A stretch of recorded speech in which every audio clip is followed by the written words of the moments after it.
Hello everyone. I hope this will be a helpful video. I have a couple of goals. I want to make sure that we're all clear on APA, both the overall formatting, the in-text citations, and the reference page. I also want to remind you of some just writing techniques that you want to use when completing your final assignment. I ask that you watch this video at least once to remind yourself of some of the APA guidelines that we've talked about on VoiceThread, and to remind yourself of some of the integrating quote techniques that we also talked about on VoiceThread. It's going to be really important for you to remember these things prior to completing your final assignment, because I don't want you to lose points on these same mistakes again. So without further ado, let's get started. So I've compiled a couple of excerpts from some of your papers.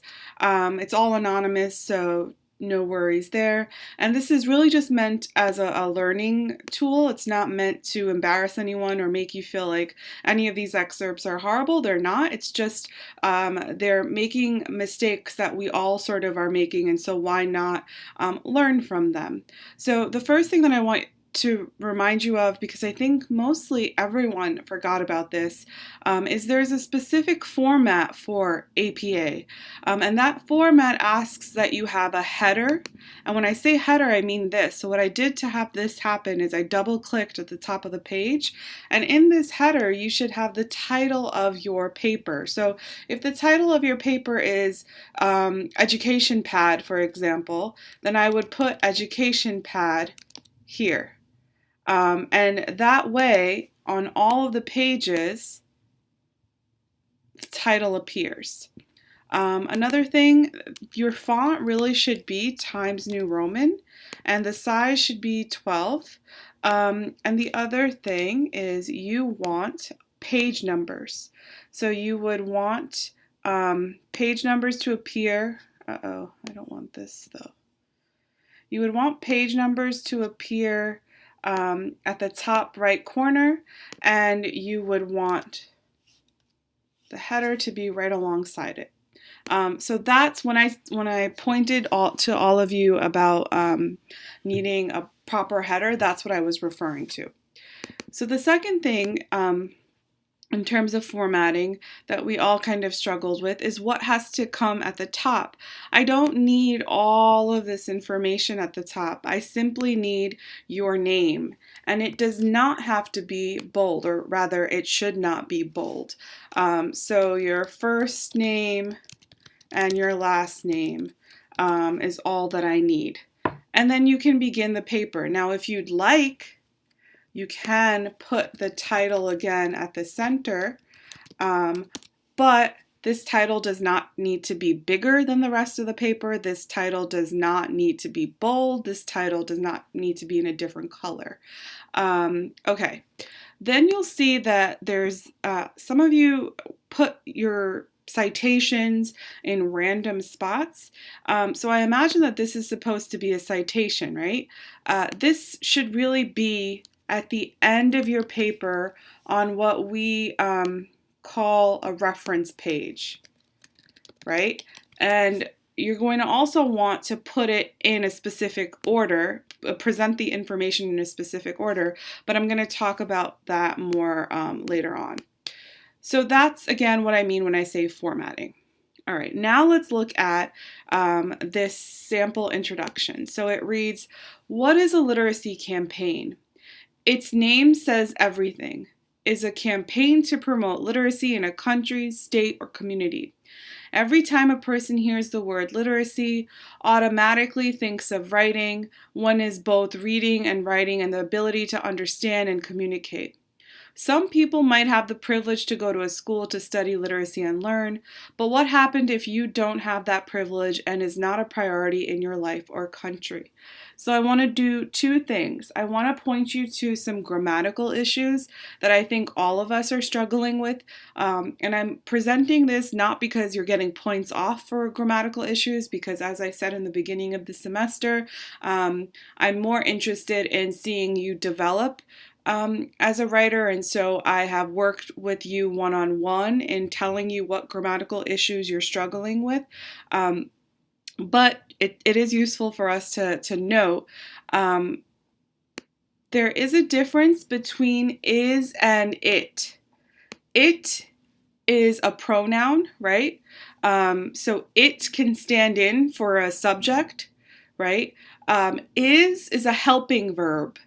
So you want to be, and this is a common mistake, you want to be careful when you're using is. Are you linking a subject to an action, or are you using it, which is when you're referring to a subject? I think here is probably being used correctly, except it's missing the pronoun it. So its name says everything. It is a campaign to promote literacy in a country, state, or community. So that's one grammatical issue. The other grammatical issue is subject-verb agreement. So when you have a singular subject, then you must have a singular verb. Now, I think the trick or the confusion comes from this writer thinks that names is the verb, but it's actually say that's the verb. And so to correct this, we would want to put its name says everything. It's a singular name that you're talking about. Literacy campaign is one name. So it should be its name says everything. It is a campaign to promote literacy in a country, state, or community. Okay, next grammatical thing. This is technically a run-on sentence. Why? Its name says everything is an independent clause. It is a campaign to promote literacy in a country, state, or community is an independent clause. And so when you have two independent clauses and you're connecting them with just a comma, it becomes a run-on sentence. How can you fix this mistake? Well, you can do a number of things. The first thing you can do is just put a period here and divide it into two sentences. The other thing you can do is use a comma plus a fanboys. Fanboys are for, and, nor, but, or, yet, so. Those are coordinating conjunctions. So just be mindful of that. Now that's something that I think 50% of us are still struggling with. I will, when I send out this video, provide links to resources where you can start practicing or continue practicing sentence structure. Okay, so here's another grammatical thing. Every time a person hears the word literacy, comma, automatically thinks of writing when is both reading and writing and the ability to understand and communicate. Again, it is. Linking verb means you need to link me from the subject to the action. It is both reading and writing. The other issue is this clause here, automatically thinks of writing, is in need of a subject. And I think I want to explain this in the most simplest of terms. The reason why I would say you should feel like it needs a subject is because you have this comma that is separating it from this clause, and so you need to reintroduce the subject. Every time a person hears the word literacy, the person automatically thinks of writing. Now, as an aside, if this comma clause was, or if this clause was something called an appositive, then you wouldn't need to repeat this subject. But it's not an appositive, and I'm not going to explain what an appositive is. Rather, I'll provide again links so that you can look into that on your own. But in any case, it's important here that you repeat the subject so it's clear who is automatically thinking of writing.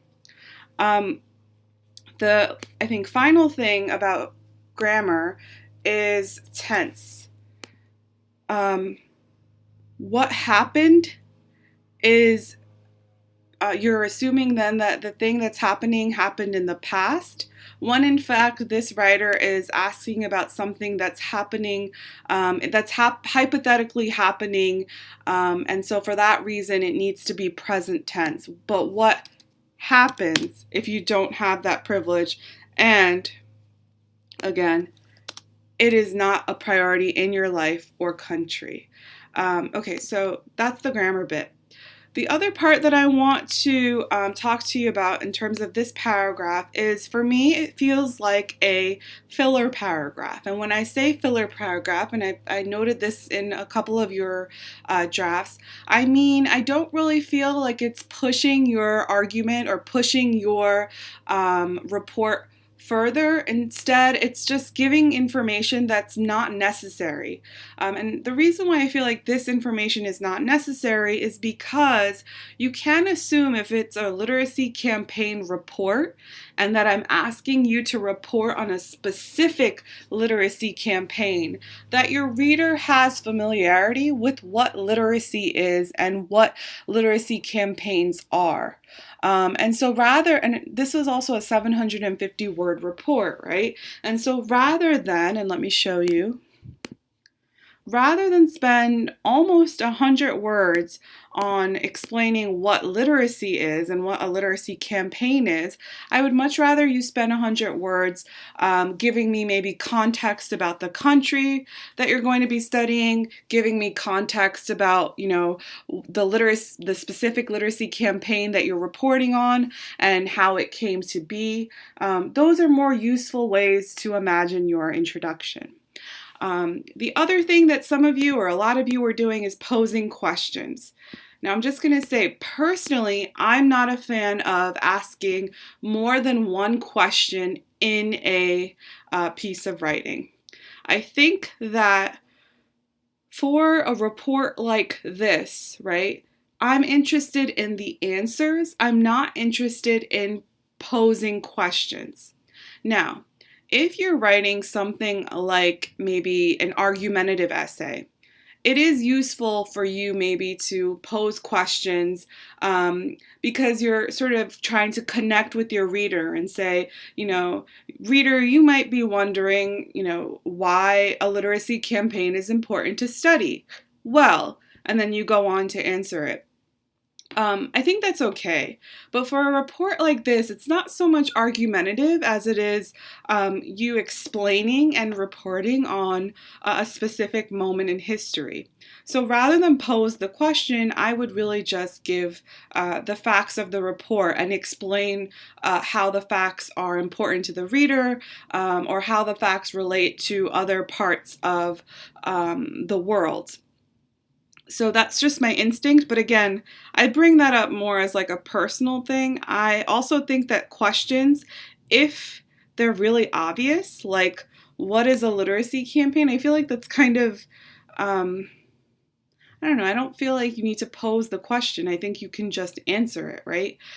So just if you're someone who likes to ask questions in your pieces of writing, go back and review and see if there's a way that you can get rid of the questions and if anything changes when you do. If you feel like the whole tone of the paper changes when you get rid of your questions, maybe then it's important that they stay in. But if nothing really changes, then maybe they're not really adding value to your paper. Okay, so I'm going to stop talking about that. Now let's look at this paragraph. And the same Constitution provided for compulsory primary education between the ages of 6 through 14.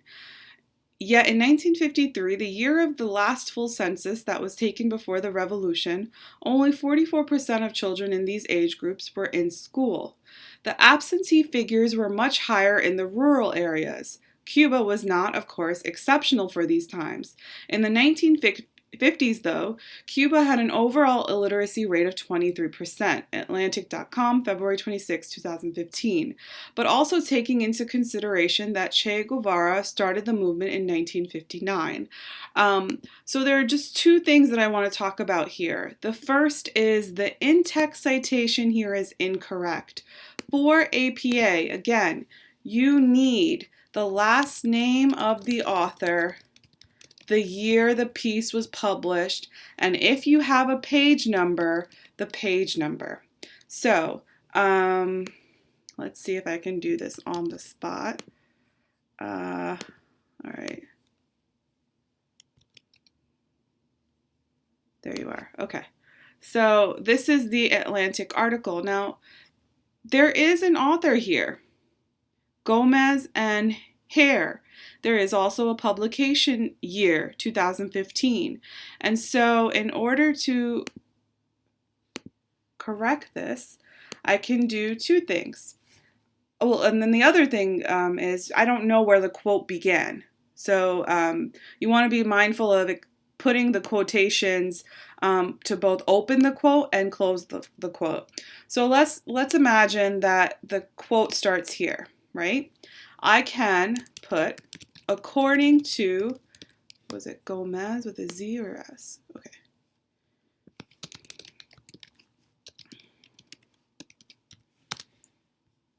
So I can do that according to Gomez and Hare, then the quote, and then a period, because there is no page number. It's an online source, and so I can't put a page number. I just leave that out. That's one way that you can have a quote. The other way is, let's just take this, is I present the quote. I don't present the author's information in the sentence, right? So because of that, then I would put the information at the end. Now notice the period comes after the citation. You don't have the period here because this is not a sentence, right? It's just information that helps us understand where the quote is coming from. So there's no period there. Additionally, you might have noticed that here I used and the word, and here I used and the ampersand. That's the rule of APA. When you're putting two authors in the parentheses, you have to use this. When you're presenting the two authors in your actual sentence, you can use and the word.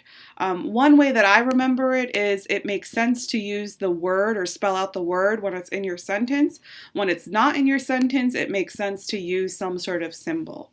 So that's the APA bit that I wanted to talk about. The other thing that I wanted to talk about is, did I lose it? No, is this phrase. I'm not clear on what this phrase means. And the reason for that is the writer uses this conjunction but, which to me means, there's like some sort of interruption, or there's some sort of, I was cold, but then I was warm. Like I feel like there's going to be a change in thought, but I don't see the change of thought here, and I'm not clear on what the change of thought is. And so this is just a reminder, because a lot of us did this. When you're using words like but, however, of course, although, you want to make sure to go back and read that sentence and ask yourself, is it clear what the change is? Is it clear when you say however? So I wanted to go to the library, however, it is closed, right? So like almost like you're presenting opposition, or again, change, right? So if you're using however, is it clear what the opposition is? Is it clear what the change is? When you say something like, of course, is it assumed? Is it easily understood, right? Because when someone says, of course, we all know that commas belong here, you want to reread that and ask yourself, well, is it assumed that everyone will know this? If it's not, then maybe we shouldn't use of course. If it is assumed, maybe you want to indicate why everyone would know this information. And same thing with although. You want to reread it and ask yourself, so when I say something like, although she studied for the test, she still didn't do so well. So here you're really pointing to opposition or difference, right? So you want to reread your sentence and ask yourself, is the difference that I'm presenting clear here? And so I'm just harping on this because I think that that's one way to guarantee clarity. If you look at some of these kinds of words and reread those sentences and look for the change or the opposition, if you can't find it, then your readers won't be able to find it either. Okay, so let's move on to the next paragraph. The first normal school in the United States was founded in 1839 in Massachusetts. The school was a college meant to train teachers. With fully trained teachers, kids and teenagers became more literate. According to historian Robert Brown, a trained force of teachers was essential to prepare the country's youth to take on the responsibilities inherent in the freedoms guaranteed under the Constitution. Brief History of Westfield State University. In a time of warfare and danger, literacy became more necessary than ever. Literacy was seen as how American ideals would live on. The younger generation would be able to surpass the previous ones and accomplish more in the future with proper teachings. The first students of this normal school were 12 women and 8 men of different races and genders. In a different perspective, the school also helped portray America as the land of the free. So I wanted to point you to, some of us struggled with transition. And I feel like this does a really good job of transitioning from one idea to the next.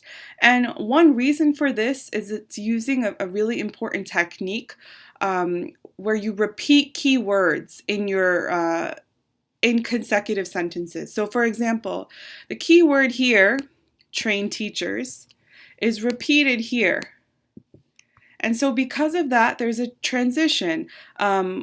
I'm taking this idea and I'm going to do something with it in this next sentence.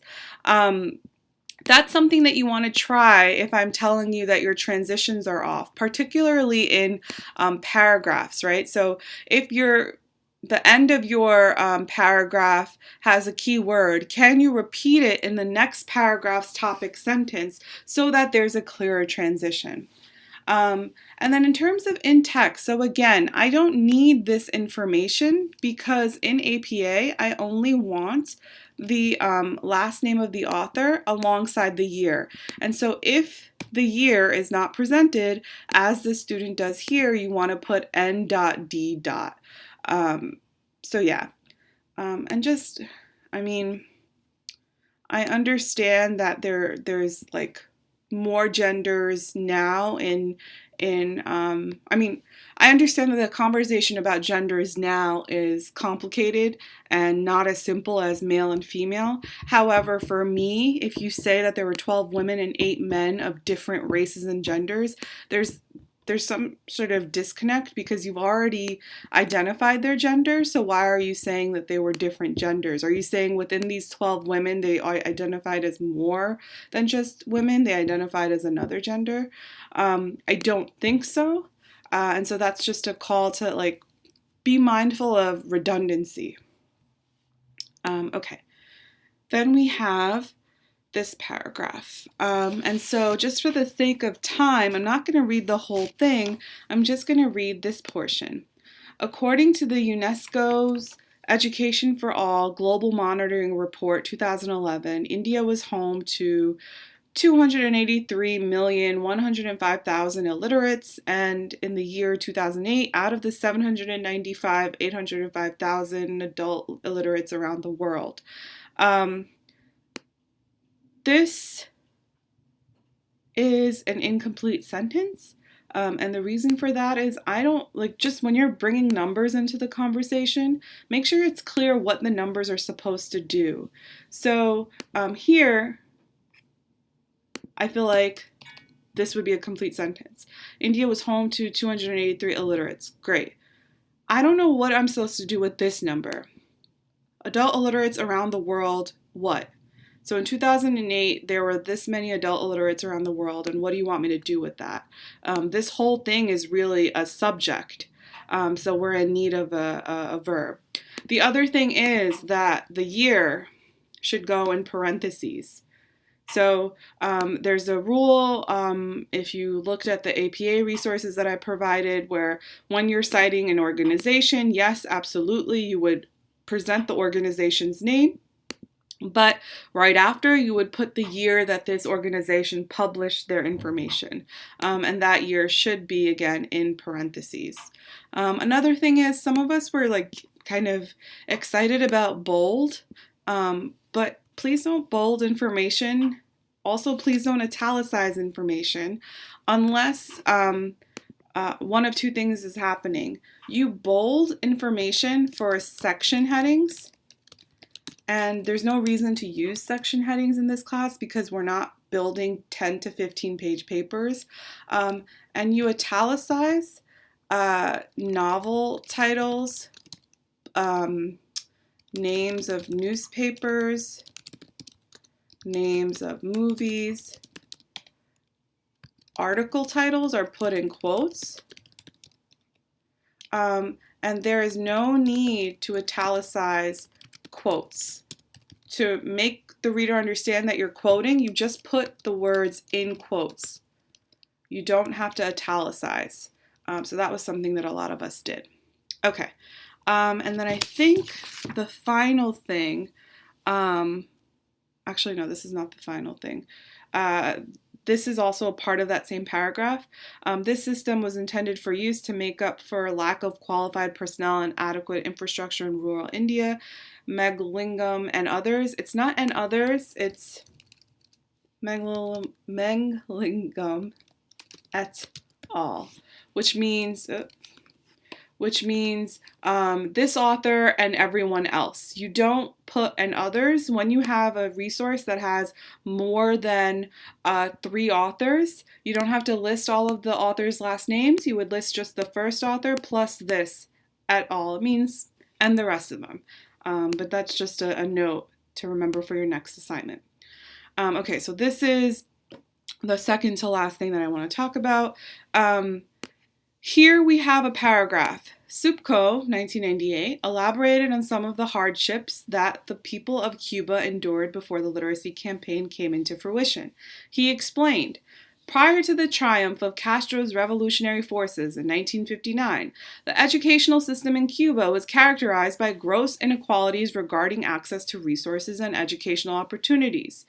During the Batista era of the 1950s, the country was divided into groups of haves and have-nots, and these class differences were clearly exemplified by the fact that wealthy Cubans usually sent their children to elite private schools or to study abroad, while children of the rural proletariat attended vastly inferior public schools or lived too far from any school to attend at all. Children living in the country whose parents were agricultural laborers were 5 times less likely to finish primary school than were those who had parents with non-manual salaried jobs. So this whole thing is a quote, and this whole thing is a paragraph. Now, if you remember what we said about integrating quotes into paragraphs, one of the things that we talked about is you need balance between your words and outside sources. And here there isn't a balance. It's mostly just the quote. I appreciate that the writer gave us some context, right? So explaining what the writer is going to do in this quote. However, there's so much here that could be paraphrased. And the reason why I'm bringing this quote up is because I think about 10 of you chose the Cuban literacy campaign. And so for you, this passage might be really familiar because I would say half of you chose to paraphrase this. I think of those half of you that paraphrased it, you did a really good job of making the information your own. So that is to say, you were talking about class divide, and so you paraphrase the part about class here. And when I say paraphrase, you put it in your own words. But the thing I want to remind you of, and this is to everyone, is when you have a passage that you really like, you don't necessarily want to say, I want to bring this whole thing into one of my paragraphs. Instead, you want to say, you maybe want to highlight the passage and say, oh, I really like the information that I'm seeing here. And then start the writing process and organize your information. So, if you want to write a campaign report on Cuba, what do you want to talk about? Well, I want an introduction that gives history of Cuba. I want a body paragraph that talks about class in Cuba. and I want another body paragraph that talks about differences in pre-Cuba, pre-Castro Cuba, and post-Castro Cuba, right? And so then I build my paragraph, and then I go and say, okay, so if I have a sentence where I say, Cuba had many class inequalities prior to Castro's reign. This is a main idea, right? So I guess I would be like, okay, well, can I think of an example of this on my own? And maybe I can't. So then I would look to this passage and I would say, oh, there is this bit about the country being divided into haves and have-nots, haves and have-nots, and we knew this because some people were able to send their kids to private school while others couldn't. So I have two choices. I could directly quote, or maybe I can paraphrase. I can say something like, so this is Supko, right? Supko sheds light on these inequalities when discussing school choice amongst Cubans, right? Rich Cubans were able to send their children to, and I could then quote maybe, elite private schools, while poorer Cubans could only afford to send their children to vastly inferior public schools. And then, if there's a page, which it seems like there was, I can put it here. And then this becomes my ideas, but I am using examples from outside sources to support my ideas. And so that's just a reminder of how you want to understand quotes. A lot of us are understanding quotes as, well, I'm going to present the quote first and then just talk about the quotes. But in fact, this is your paper, right? So you're creating the ideas, you're creating your position, and then using examples from outside sources to support it. And then finally, the reference page. So I want to say that 98% of us sort of really struggled with the reference page, and we struggled in one of two ways. The first way is we didn't title it references. Reminder, for APA, the title should be references, not works cited, not citations, not bibliography, not stuff I used, right? References. The other way that some of us struggled is we just provided the URLs for all of our sources and that was it.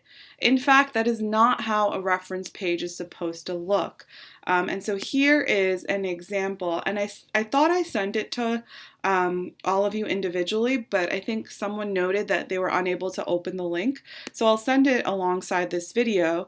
This is an explanation of how APA works how the reference page works in APA. So you see, again, references and the same header with the page number. And then these are all of the different kinds of sources you might be using alongside a sample citation. So, for example, many of you used online journal articles. So this is the way you would cite: last name, comma, the initial of the first name, period, year it was published, the name of the article, the name of the journal in italics, and then this would be the volume, issue number, if you have any of that information, and then retrieved from, and then the website.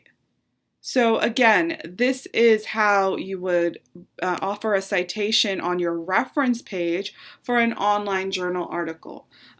Again, this does not include every single kind of source. So if you have a source that you don't see here, what I do is I go to OWL Purdue,